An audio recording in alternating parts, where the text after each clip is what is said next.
As we fight to protect American lives, we're also protecting American livelihoods.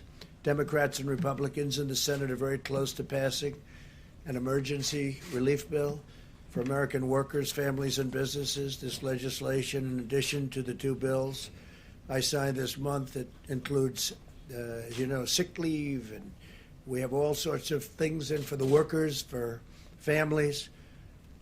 But we have a tremendous paid sick leave provision for workers at no cost at all to the employers. And that's a big thing, no cost to the employers. We want to get everybody back working. Together, this $2.2 trillion legislative package is bigger than anything, I believe, ever passed in Congress. Perhaps, relatively speaking, if you go back, look during the FDR New Deal days, there was something that if you time value it, you could say it was bigger. I don't know. But this is certainly, in terms of dollars, by far and away the biggest ever done. And that's a tremendous thing because a lot of this money goes to jobs, and families. The Senate bill, as you know, includes $350 billion in job retention loans for small businesses, with loan forgiveness available for businesses that continue paying their workers. They continue paying their workers. That's what we want. We want them to keep their workers and pay their workers. This will help businesses keep workers on the payroll and allow our economy to quickly accelerate as soon as we defeat the virus. $300 billion in direct cash payments will be available for every American citizen earning less than $99,000 per year. That would be $3,400 very quickly for the typical family of four. Nothing like that's ever been done in our country. Up to $250 billion in expanded unemployment benefits. The average worker who has lost his or her job will receive 100% of their salary for up to 4 full months. Unlike normal unemployment benefits, independent contractors and the self-employed will be eligible. So you have independent contractors and self-employed people will be eligible for this. Over $100 billion to support the heroic work of our doctors, nurses, and hospitals. They've been incredible. $45 billion for disaster relief fund.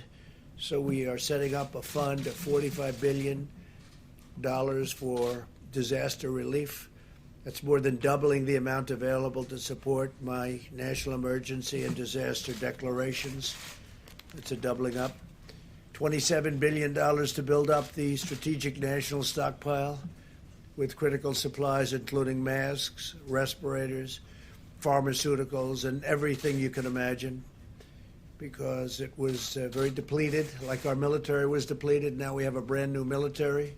Never had a military like this. We have equipment either coming or it's already come. For the most part, it's already come, but we have a lot of things that will soon be coming. Planes, missiles, rockets, lots of things. But the stockpile was very depleted, like everything else.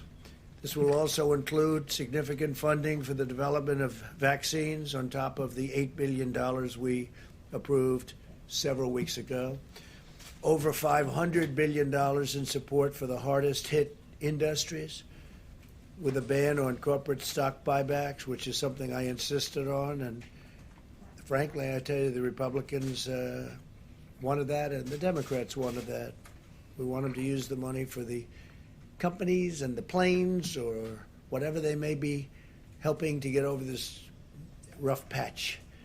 And I don't think it's going to end up being such a rough patch. I think it's going to, when we open, especially if we can open it, the sooner the better, it's going to open up like a rocket ship. I think it's going to go very good and very quickly.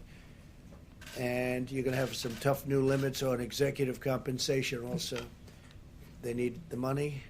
They're going to have to sort of just make things work, because we're interested in the workers, the jobs. And we're interested in the companies, because that's really what fuels the workers in those great jobs. And we also have $16 billion in funding for the purchase of personal protective equipment. You know about that, such as masks and respirators through the Strategic national stockpile. I encourage the House to pass this vital legislation and send the bill to my desk for signature without delay. I will sign it immediately. We will have a signing, and it'll be a great signing and a great day for the American worker and for American families, and frankly for American companies, some of which were having the best years they've ever had these last few years, and then a little bit less than a month ago, they went into a position that they haven't seen because of the hidden enemy, the virus.